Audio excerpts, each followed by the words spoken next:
සියලුම දෙනාම මගේ channel එකට ආදරයෙන් පිළිගන්නවා. ඉතින් අද මේ මම හදන්න යන්නේ ලොකු කුඩා සියලුම දෙනාටම හදන්න පුළුවන් ලේසිම ලේසි දෝසෙ රෙසිපියක්. ඔන්න ඉතින් කතාවෙන් කතාව මම පාන් පිටි, ලුණු, ඊට්ස්, සීනි හැන්දක් මේ සියලුම දේ පාන් පිටි මිශ්‍රණයට එකතු කරගත්තා. මගේ මිශ්‍රණයට එකතු කරපු සියලුම දේ මම දැන් හොඳින් කලවම් කරගන්නවා. හොඳට මතක තියාගන්න යාළුවනේ, කලවම් කරනකොට මේ සියලුම දේම එකම පැත්තකට කලවම් කරන්න. ඔන්න ඉතින් මම මදරස් නියුණු වතුර ටිකින් ටික මගේ දෝසෙ මිශ්‍රණයට එකතු කරගන්නවා. මම දැන් හරියටම වතුර අඬු කෝප්ප එකහමාරක් මගේ මිශ්‍රණයට එකතු කරගෙනයි තියෙන්නේ. මම මේ පාන් පිටි ග්‍රෑම් 200කට තමයි වතුර අඬු කෝප්ප එකහමාරක් එකතු කරගත්තේ. මගේ මිශ්‍රණේ හරි පදම එනතුරු මං ඔයාලට හැඳි ගාලා පෙන්නන්නම්. ඉතින් මේ මිශ්‍රණේ හැමෝටම හදන්න පුළුවන් හරිම ලේසි පහසු මිශ්‍රණයක්. ඔන්න දැන් නම් මගේ බැටර් එකේ හරිම පදම ඇවිල්ලා තියෙන්නේ. මේ බලන්නකෝ.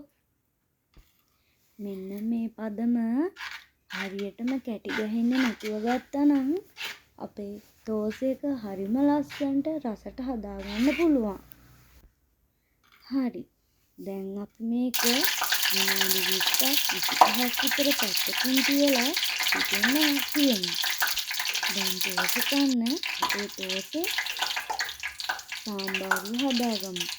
මෙන්න මම දැන් පාත්‍රයක් විතර තියලා ඒකට තෙල් දාලා වතුනට පස්සේ අදසියක් එකතු කරගන්නවා. අදසික හොඳින් පුපුරන හරින්නවලා දැන් මම ඒකට ඉඳුරු, ඉදිලුණු, හරසින්ක, ආමකෝ, මිරිස් කුඩු, වෙනපහ කුඩු, ගම්මිරි මේ සියලුම දේ එකතු කරලා හොඳින් බදන්න හරිනවා.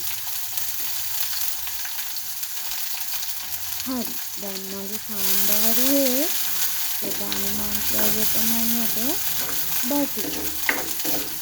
මම දැන් මේ බටු ටිකත් එකතු කරගන්නවා. මේ ටිකත් හොඳින් බදන්න හරලා ඒකට දියපොඩි එකතු කර විනාඩියක් දෙකක් පමණ හොඳින් උතුරව ගන්නවා.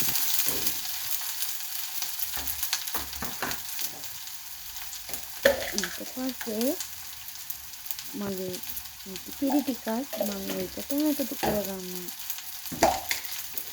කියන්න බැරි නෑනේ යාළුවනේ. ප්‍රධාන අමුද්‍රව්‍ය දෙකකින් එක තමයි මම එකතු කරගත්තේ. පරිප්පු තමයි අනිද්දේ. පරිප්පුත් එකතු කරගන්න ඕනේ. එතකොට තමයි අපේ සාම්බාරුවේ හරි පදම හරි රස එකතු වෙන්නේ. විරහට තියෙන්න ඕනනේ. හරි. මගේ ප්‍රධාන අමුද්‍රව්‍ය සේවන එකතු කරලා මම මේක මද වෙලාවක් ඉදෙන්න හරිනවා. දැන් මගේ සාම්බාරුවත් හරි.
රසම රස පොඩි කෑම ගෙදර අම්මට තාත්තට සහෝදරයන්ට දරුවන්ට මේ සියලුම දෙනාට හදලා දීලා එයාලගේ ආත්මය විඳින්න.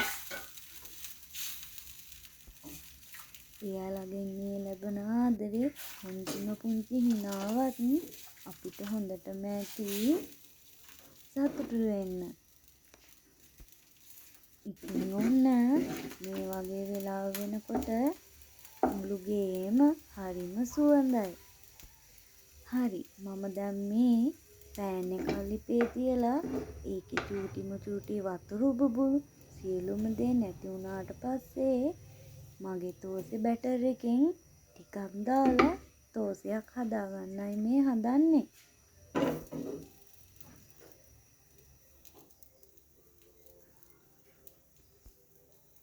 ඔන්න ඉතින් මගේ තෝසෙත් දැන් හැදිලා ඉවරයි. දැන් තියෙන්නේ රසම රස තෝසේකේ රස බලන්න.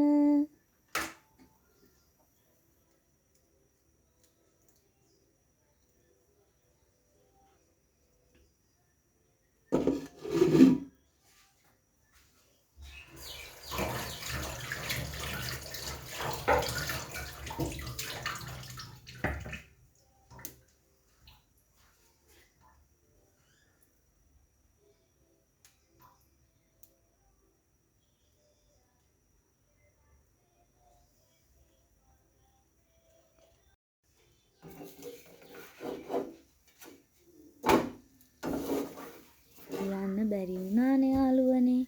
මේ තෝසේක කඩේ තෝසේ වලට වඩා හරිම රසයි, ගුණයි. අනික අපි ගෙදරම හදන හින්දා පිරිසිදුයි. රසට, ගුණට පිරිසිදුව මේ සියලුම දේ එක්ක අපිට කන්න පුළුවන්.